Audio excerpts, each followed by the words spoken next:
Thunder rumbles. Lightning illuminates the grand throne room of the Roman imperial palace in stark, dramatic flashes.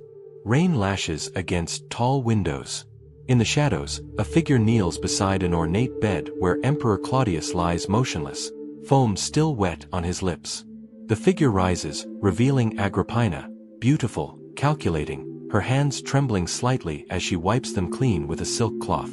She moves to a window, lightning illuminating her face.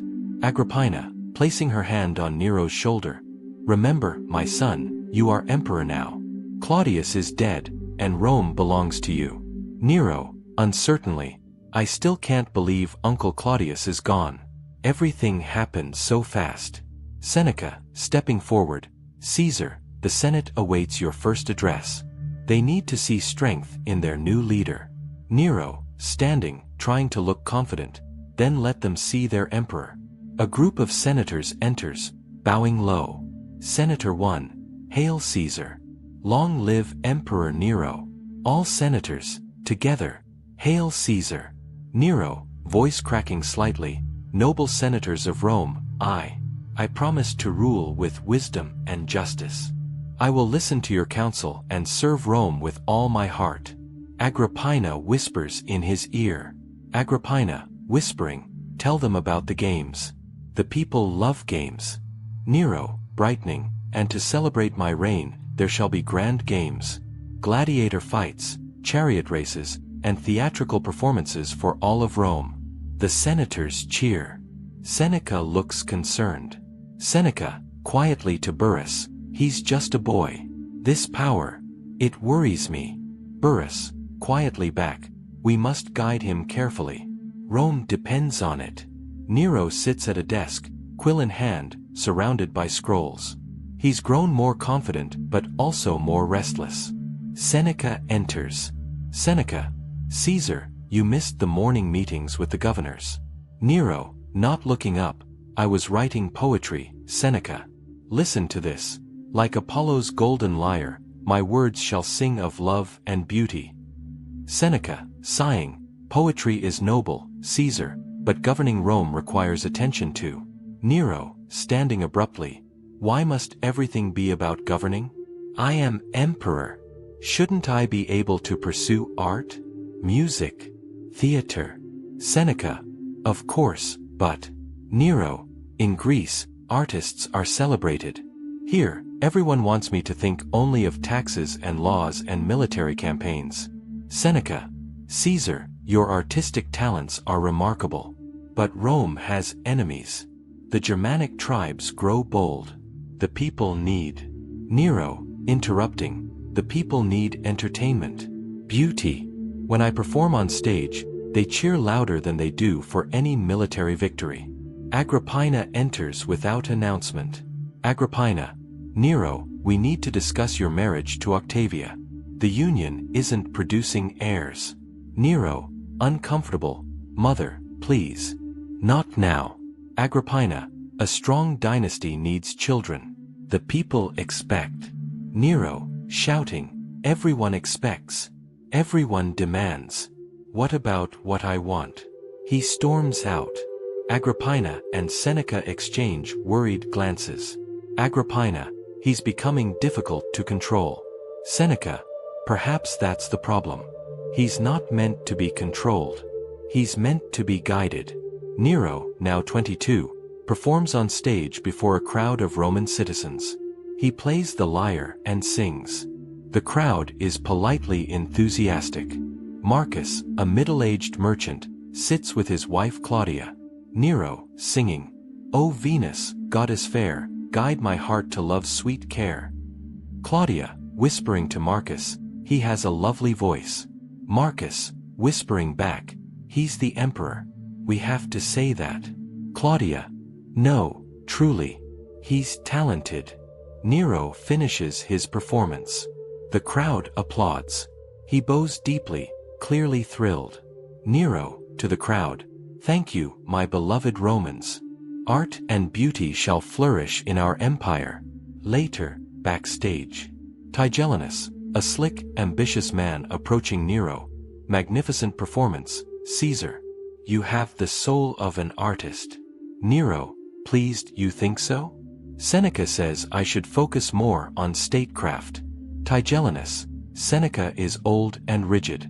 You are young. You are emperor. Why should you limit yourself to dusty scrolls and boring meetings?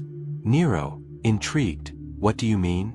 Tigellinus, an emperor should live. Experience everything. The greatest rulers in history were those who dared to break convention. Seneca approaches, having overheard. Seneca, Caesar, your performance was impressive. But perhaps we should return to the palace. Tomorrow's schedule. Nero, cutting him off. Tomorrow I want to plan another performance. Something grander. Seneca, Caesar. Nero, firmly, that's my decision, Seneca. Seneca bows reluctantly and leaves. Tigellinus smiles. Let's dive into what happened inside the palace. March 59 AD. Agrippina paces in her chambers. Nero enters, looking agitated. Agrippina, you've been avoiding me. Nero, I've been busy. Agrippina, too busy for your mother? The woman who made you emperor? Nero, sharply, I made myself emperor. I was chosen by the gods. Agrippina, laughing bitterly, the gods? I chose you, Nero. I arranged Claudius's departure. I convinced the Praetorian Guard to support you instead of Claudius's son Britannicus. Nero, shocked, what are you saying? Agrippina, I'm saying you owe everything to me. And lately you forget that. Nero, anger rising, I owe you nothing. I am emperor by divine right. Agrippina, divine right? You were a nobody until I... Nero, shouting, silence. I will not be lectured by anyone. Not even you. Agrippina, coldly, be careful, my son. Those who forget their debts often find themselves replaced. She leaves. Nero stands alone, breathing heavily. Tigellinus enters. Tigellinus, Caesar? You look troubled. Nero, my mother, she thinks she controls me. Tigellinus, a true emperor bows to no one. Not even family. Nero, but she's my mother. She helped me become emperor. Tigellinus, and now she threatens to unmake you. I heard what she said about replacement. Nero, worried, what should I do? Tigellinus, what any emperor would do. Protect yourself. Protect Rome. Nero walks alone in the moonlit gardens. Seneca appears from the shadows. Seneca, Caesar, you seem troubled. Nero, Seneca, what would you do if someone threatened your power? Someone you trusted? Seneca, carefully, I would remember that true power comes from justice and wisdom, not fear. Nero, but what if justice and wisdom aren't enough? Seneca, they are always enough, Caesar. Violence breeds only more violence. Nero, frustrated, easy words from a philosopher. But I am emperor. I face real threats. Seneca, your mother loves you, Nero. Whatever disagreements you have. Nero, interrupting, she doesn't love me. She loves power. I'm just her path to it. Seneca, that's not true. Nero, isn't it? When did she last ask about my poetry? My music? She only cares about politics and control. Seneca is silent. Nero, continuing, you know what I think, Seneca? I think everyone who claims to love me really loves something else. Power. Status. Protection. Seneca. Caesar. Nero, walking away, leave me alone. I need to think. This is what happened at the palace the next morning. Burrus rushes into Seneca's chambers, looking grave. Burrus, Seneca, we have a problem. Seneca, what is it? Burrus, Agrippina is dead. Seneca, shocked, what? How? Burrus, a boating accident. Her ship collapsed in the Bay of Naples. Seneca, suspiciously, an accident? Burrus, that's the official report. Nero enters, dressed in black but showing little emotion. Nero, You've heard the tragic news. Seneca. Caesar, I'm so sorry for your loss. Nero. Flatly, yes. It's very sad. My poor mother. Burrus. Carefully. The circumstances were unusual. Nero. Sharply. What do you mean by that? Burrus. Nothing, Caesar. Just that the ship was well maintained. The accident was unexpected. Nero. Coldly. Accidents happen, Burrus. Even to well-maintained ships. Long pause. Seneca and Burrus exchange glances. Seneca. Of course, Caesar. Nero. Good. Now, I want to plan a grand funeral. The people should see how much I loved my mother. He leaves. Burrus and Seneca remain. Burrus. Quietly, do you think? Seneca. Quietly.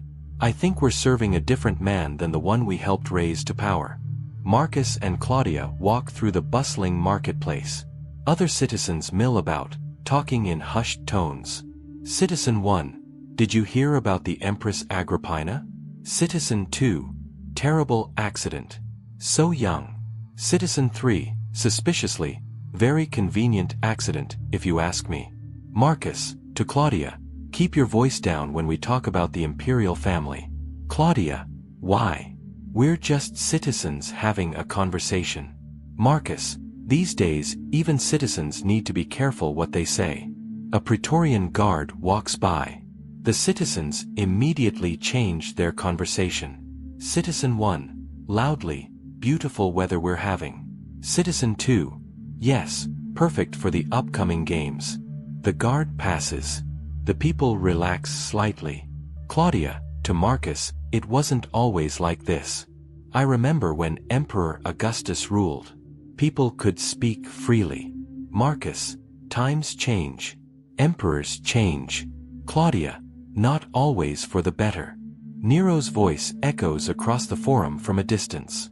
Nero's voice, shouting, citizens of Rome. Today we celebrate art and beauty. Marcus. Another performance? Claudia. He does love to perform. Marcus. Quietly. Sometimes I wonder if he remembers he's supposed to govern, not just entertain. Nero, now 25, sits with Poppaea, a beautiful and ambitious woman. Octavia, his wife, enters. Octavia. Nero, we need to discuss. Nero, not looking at her. What is it, Octavia? Octavia.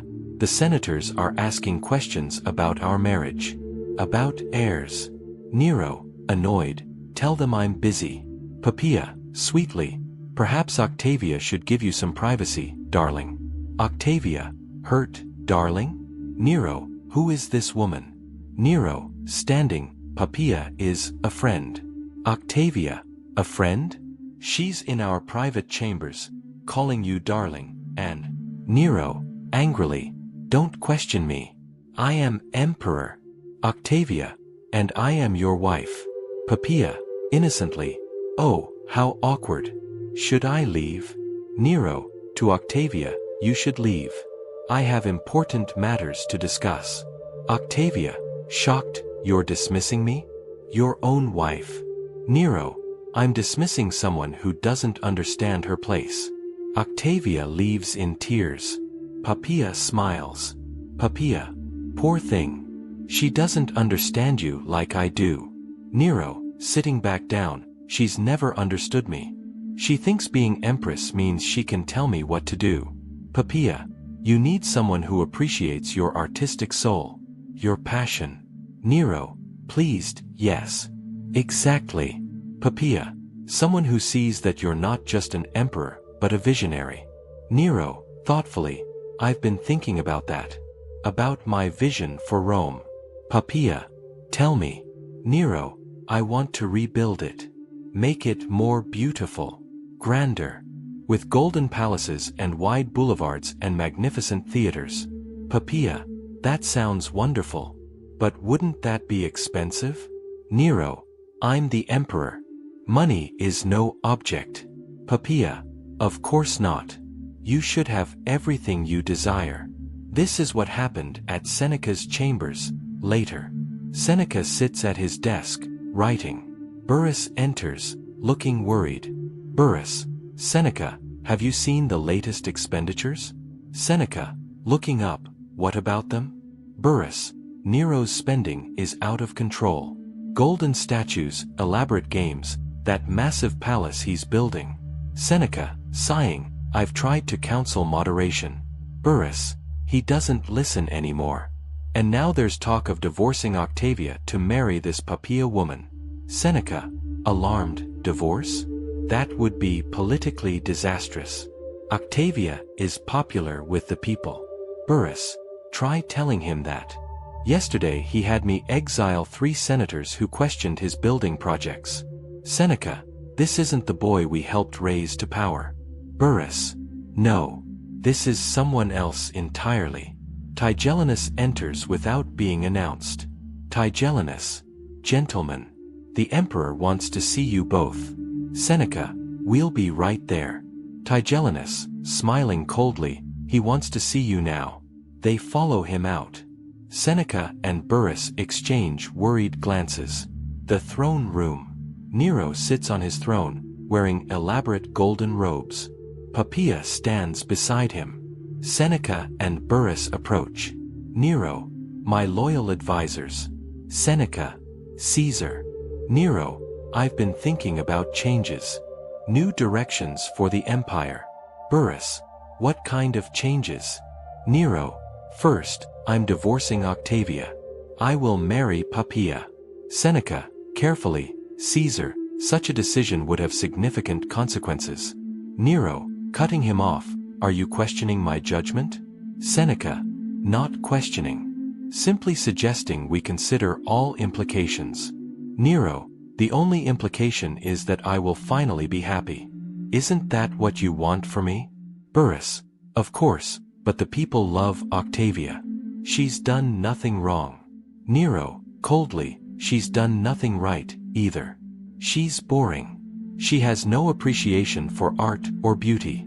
Poppaea, to Nero, you shouldn't have to justify your personal happiness to anyone. Tigellinus, stepping forward, the emperor's happiness is Rome's happiness. Seneca, trying a different approach. Perhaps we could discuss this privately, Caesar? Nero, standing, there's nothing to discuss. My decision is made. Octavia will be exiled, and I will marry Poppaea within the month. Burrus, Caesar. Nero, shouting, enough. I am tired of being told what I can and cannot do. I am emperor. My word is law. Long silence. Seneca, quietly, yes, Caesar. Burrus, quietly, as you wish. Nero, calming down, smiling, good. Now, let's discuss my new palace. I want it to be the most magnificent building in the world. Let's dive into the streets of Rome, July 19, 64 AD, midnight. The narrow streets are quiet except for the occasional patrol. Marcus and Claudia hurry home from a late evening visit with friends. Claudia, did you smell smoke earlier? Marcus, a little. Probably someone's cooking fire. They hear shouting in the distance. Distant voice. Fire. Fire in the shops. Marcus, grabbing Claudia's arm. Come on. We need to get home. They start running. The smell of smoke grows stronger. More voices join the shouting. Multiple voices. Fire. Help. Water. Red light begins to flicker against the buildings. Claudia, frightened. Marcus, it looks serious. Marcus, keep moving. Don't look back. A citizen runs past them, carrying a bundle of possessions. Fleeing citizen, the whole market district is burning. It's spreading fast. Marcus and Claudia look at each other in horror. Marcus, our house is near the market. Claudia, we have to warn the neighbors. They run faster as the fire's glow grows brighter behind them.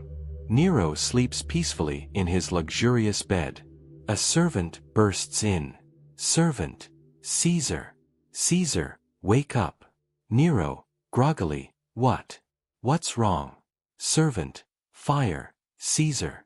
A great fire in the city. Nero, Sitting up, fire? Where? Servant, it started in the shops near the Circus Maximus. It's spreading quickly. Nero gets up and walks to his balcony. In the distance, Rome glows orange. Nero, awed, look at it. It's almost beautiful. Servant, confused, Caesar? Nero, the way the flames dance. Like a performance by the gods themselves.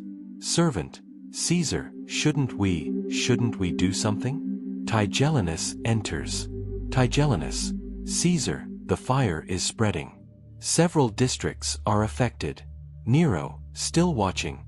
How far has it spread? Tigellinus, from the Circus Maximus toward the Palatine Hill. The wind is pushing it toward the poorer districts. Nero, thoughtfully, the poorer districts, those old wooden buildings. Tigellinus, they'll burn quickly.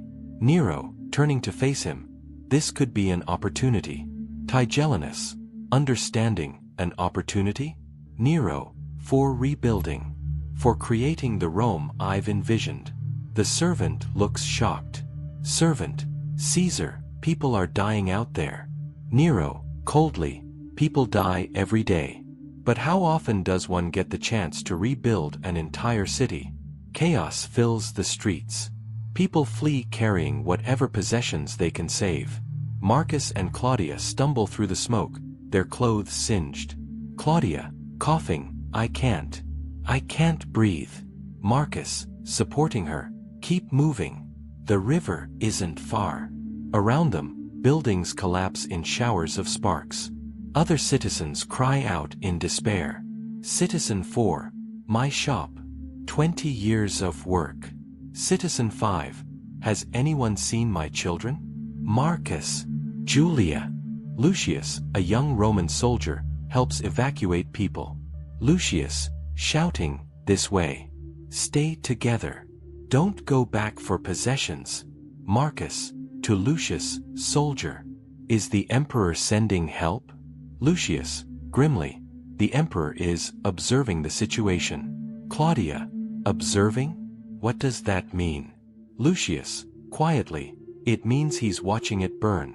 A section of wall crashes down nearby. Everyone screams and runs.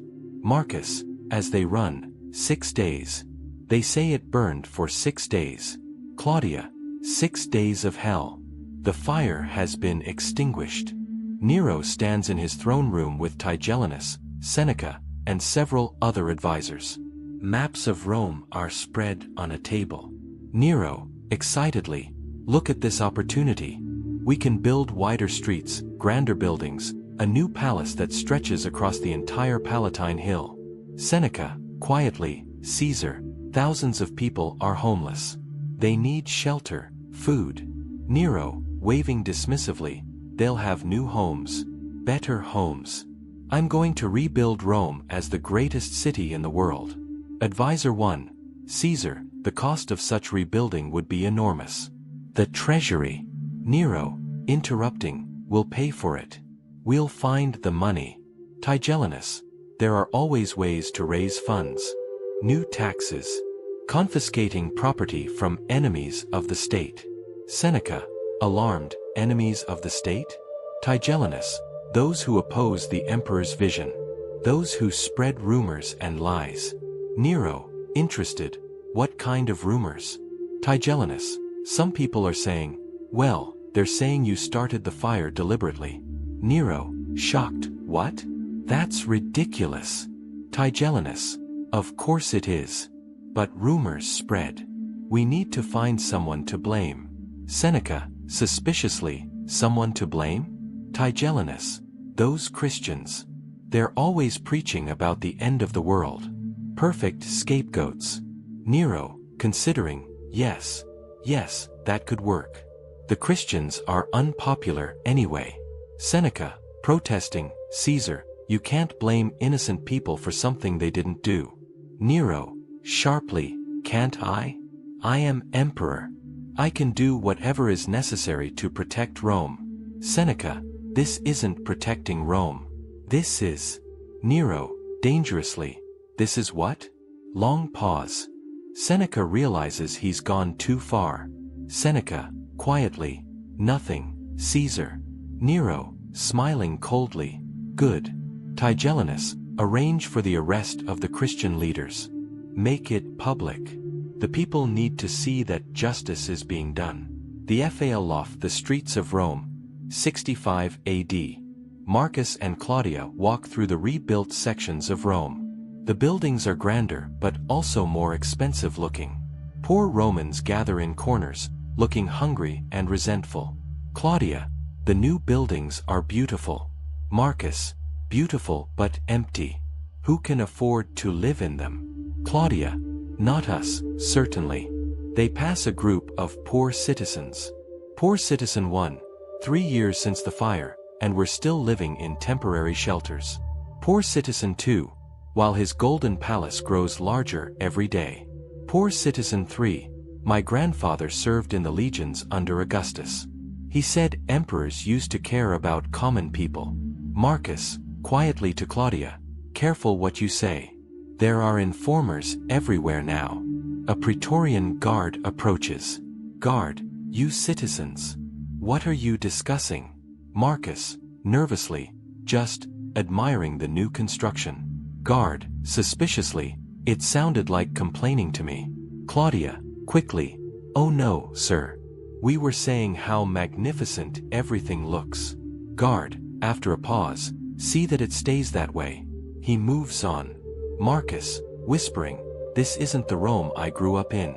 Claudia, whispering back, maybe it's time we considered leaving. Marcus, and go where? He's emperor of the whole world. Seneca's villa, evening after the fall. Seneca, now looking much older, sits with Burrus, who appears ill. Burrus, coughing, he's lost all connection to reality. Seneca. Yesterday he told me he wants to compete in the Olympic Games.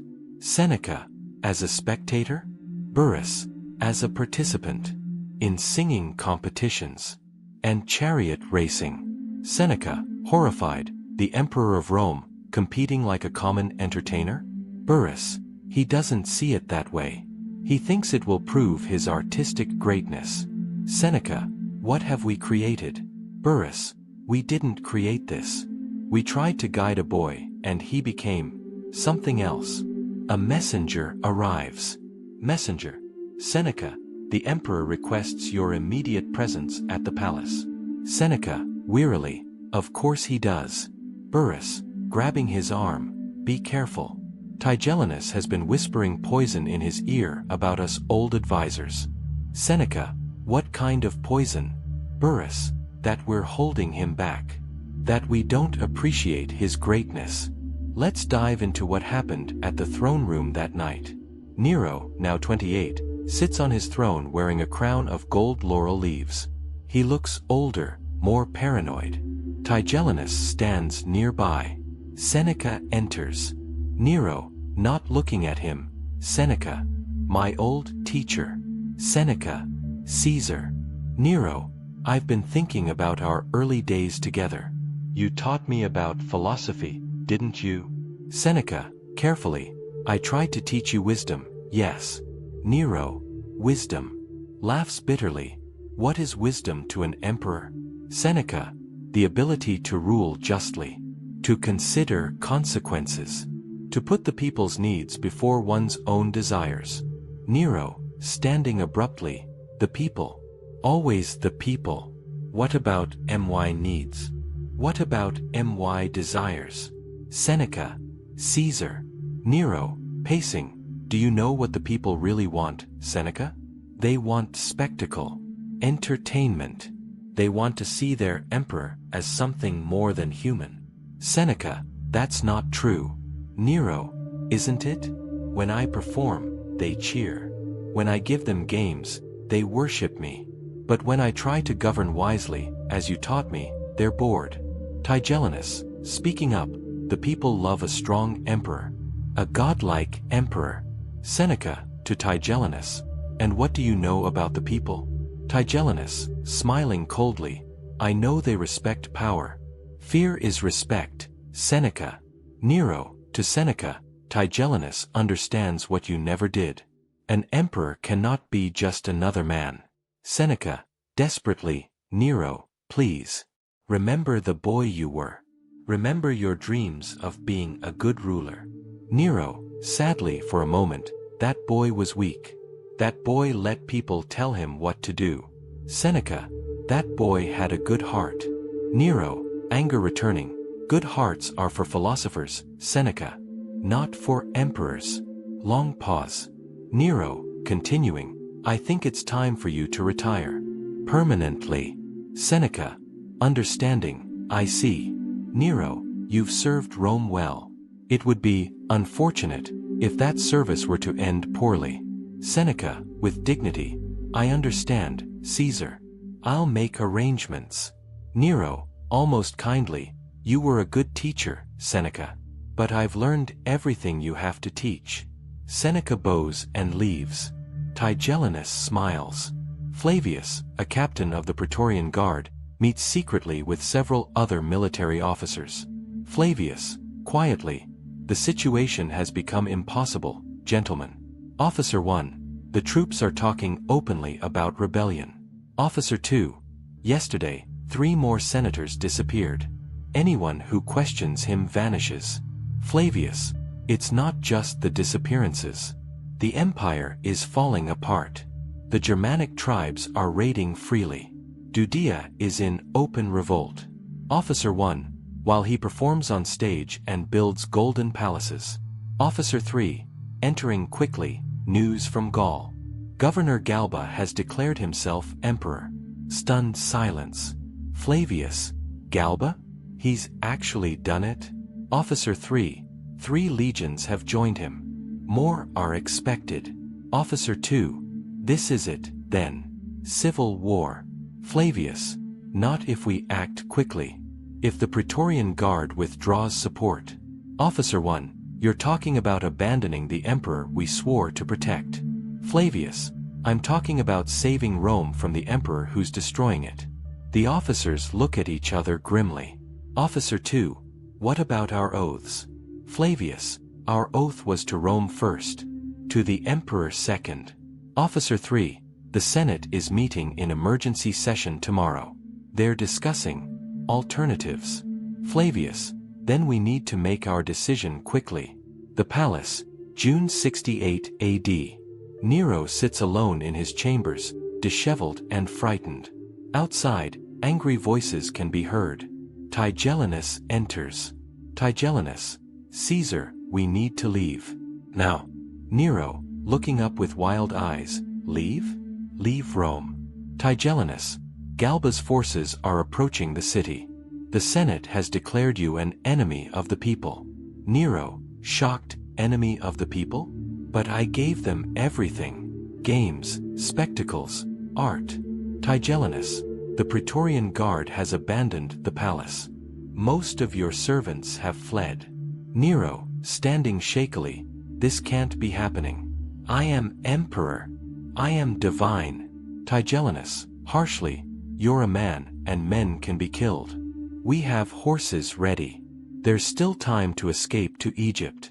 The sound of breaking glass comes from somewhere in the palace. Nero, to himself, how did this happen? I only wanted to be great. I only wanted to create beauty. Tigellinus, Caesar, we must go. Nero looks around his luxurious chambers. Nero, all of this meant nothing? Tigellinus, not if you're dead. Reluctantly, Nero follows Tigellinus out. A villa outside Rome, June 9, 68 AD. A modest villa belonging to Nero's freedmen. Nero, disguised in common clothes, sits on a simple bed. He looks nothing like the magnificent emperor he once was. His few remaining loyal servants whisper nearby. Servant, approaching, Caesar, riders are coming. They wear the colors of the Senate. Nero, standing, trembling, how many? Servant, a dozen. Maybe more. Nero walks to the window and peers out. Nero, quietly, so this is how it ends. Not in glorious battle, but hiding like a criminal. Tigellinus enters hurriedly. Tigellinus, they've found us. We have minutes at most. Nero, with sudden calm, then there's no point in running anymore. Tigellinus. Caesar, there's still the boat to Egypt. Nero, interrupting, no. I won't spend my life fleeing from shadow to shadow. He sits back down, picks up a dagger from the table. Nero, looking at the dagger, do you know what they'll do to me if they take me alive? Tigellinus, quietly, parade you through the streets. Then, execution. Nero, public humiliation. The great artist emperor, reduced to a spectacle for the mob's amusement. The sound of horses grows closer. Nero, continuing, how ironic. I who loved spectacles will become the greatest spectacle of all. Servant, desperately, Caesar, please. There's still time to escape. Nero, shaking his head, I've been running all my life. Running from responsibility, from truth, from the consequences of my actions. He stands, holding the dagger. Nero, with growing resolve, but I won't let them drag me through Rome like a common criminal. I am still emperor. I will die like one. Tigellinus. Caesar. Nero, firmly, leave me. All of you. This is something I must do alone. Tigellinus and the servant reluctantly exit. Nero is alone. Nero, to himself, what an artist dies with me. What a performer. What a fool. He raises the dagger, then hesitates. Nero, continuing, I wanted to be remembered forever. I suppose I will be. But not as I hoped. The sound of voices and footsteps outside. Soldier's voice, from outside, search every room. He's here somewhere. Nero, whispering, forgive me, Rome. I tried to love you in my own way. He places the dagger against his throat. Nero, his last words. What an artist dies with me. He drives the blade home just as soldiers burst through the door. Soldier 1, shocked, we're too late. He's dead. Soldier 2, looking at the body. So ends the last of the Julio-Claudian line. Soldier 1, 14 years of madness, finished. They stand in silence for a moment. Soldier 2, what do we tell Galba? Soldier 1, we tell him Rome is free. The Roman Forum, 1 year later. The Forum bustles with normal activity. Marcus and Claudia, now looking healthier and less fearful, walk through the marketplace. Lucius, the former soldier, now works as a merchant. Claudia, to Marcus, it feels different now, doesn't it? Marcus, quieter. People talk freely again. Claudia, do you think things will truly be better under Galba? Marcus, nothing could be worse than those last years under Nero. Lucius approaches them. Lucius, Marcus, Claudia, how are you both? Marcus, well, thank you, Lucius. And you? How is the merchant trade? Lucius, smiling. Better than military service under a mad emperor, I can tell you that. Claudia, do you ever think about those days? The fire, the fear? Lucius, seriously, every day. But I try to remember the lessons. Marcus, what lessons? Lucius, that power without wisdom is destruction. That an empire is only as strong as the character of the man who leads it. A group of young Romans passes by, talking excitedly. Young Roman 1, did you hear? They're tearing down Nero's golden palace. Young Roman 2, about time. They say it covered a third of the city. Young Roman 3, my father says they'll build public baths where his private gardens were. Claudia, to the group, public baths? Young Roman 1, for everyone, not just the rich. Emperor Galba says public buildings should serve the public. The young Romans move on. Marcus, thoughtfully, imagine that. A leader who thinks about what the people need instead of what he wants. Lucius, Nero wasn't always bad, you know. When he was young, he had good intentions. Claudia, what happened to him? Lucius, power. Power without limits, without guidance, without consequences. It corrupted him completely. Marcus, do you think he ever realized what he'd become? Lucius, sadly, I hope so. I hope in those final moments, He understood the damage he'd caused. They walk toward a new building under construction. Claudia, what's being built there? Lucius, a school. Galba believes educated citizens make a stronger empire. Marcus, education instead of spectacles. What a concept. In the distance, a storyteller gathers a crowd of children. Storyteller, to the children, and so the tyrant emperor fell, brought down by his own cruelty and madness. But Rome survived, as Rome always does. Child 1, was he really as bad as they say? Storyteller, power can make monsters of good men, child. That's why we must choose our leaders carefully, and why leaders must choose their actions even more carefully. Child 2, will there ever be another emperor like Nero? Storyteller, seriously, I pray not. But if there is, I hope Rome will be strong enough to stop him before he destroys what so many have built. Marcus, Claudia, and Lucius listen from nearby. Claudia, quietly, do you think people will remember the right lessons? Marcus, quietly, some will. Others will remember only the spectacles and the golden palace. Lucius, quietly, that's why stories like this matter. They remind us that even emperors are just men, and that men can choose between good and evil. They turn to leave as the storyteller continues. Storyteller, continuing, remember, children, that the greatest leaders are those who serve others, not themselves. The ones who build up their people instead of tearing them down for their own glory. This are what ruined Nero's palace. The massive golden palace stands partially demolished. Workmen remove marble and gold decorations. A lone figure stands among the ruins, an old senator who served under multiple emperors. Old senator, to himself, such magnificence, such waste. A young senator approaches. Young senator, Senator Gaius, what are you doing here? Old senator, turning, ah, Marcus Flavius. I was remembering. Young senator, remembering Nero? Old senator, remembering the boy he was before he became the monster he died as. Young senator, surprised, you knew him as a boy? Old senator, I was present when he first took the throne. 17 years old, terrified, wanting desperately to do well. Young senator, what changed him? Old senator, walking among the ruins, flattery, isolation, the belief that being emperor made him more than human. They stop beside a golden statue of Nero being removed by workers. Old senator, continuing, he surrounded himself with people who told him what he wanted to hear instead of what he needed to hear. Young senator, like Tigellinus? Old senator, Tigellinus was a symptom, not the disease. The disease was the belief that absolute power could coexist with absolute goodness. Young senator, but surely some emperors have managed it? Augustus, Trajan. Old senator, they managed it because they remembered they were servants of Rome, not its masters. Nero forgot that distinction. A worker approaches them.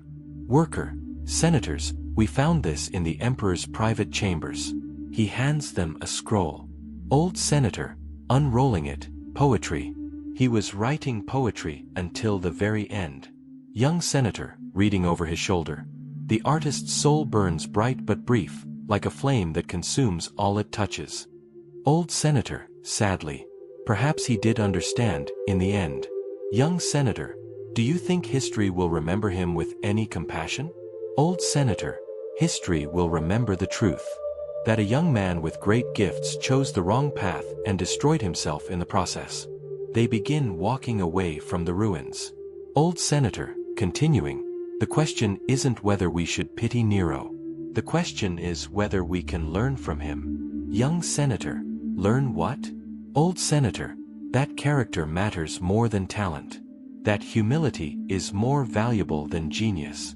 That a leader who serves only himself serves no one. As they walk away, the sun sets behind the ruins of the Golden Palace. The workers continue their demolition, removing the last traces of Nero's grandiose vision. Old senator, final words, as they exit. Rome has survived many emperors, good and bad. It will survive many more. But it survives only because good men remember the lessons that bad men teach. The stage darkens as the sounds of demolition fade. A chorus of Roman citizens appears. Chorus, together. Thus ends the tale of Nero Caesar, who began with promise and ended in ruin. Let all who hear this story remember, power without wisdom is tyranny. Art without heart is empty display. And an emperor who loves only himself loves nothing at all. Single voices emerge from the chorus. Chorus member 1. He burned Rome to rebuild his dream, but dreams built on ashes turned to nightmares. Chorus member 2. He sought immortality through spectacle, but true immortality comes from service. Chorus member 3. He believed himself a god, but gods who demand worship instead of earning it are only men with crowns. All chorus, together. May Rome remember this lesson, that the greatest emperor is not the one who builds the highest palace, but the one who lifts up the lowest citizen. The chorus bows and exits as the final curtain falls.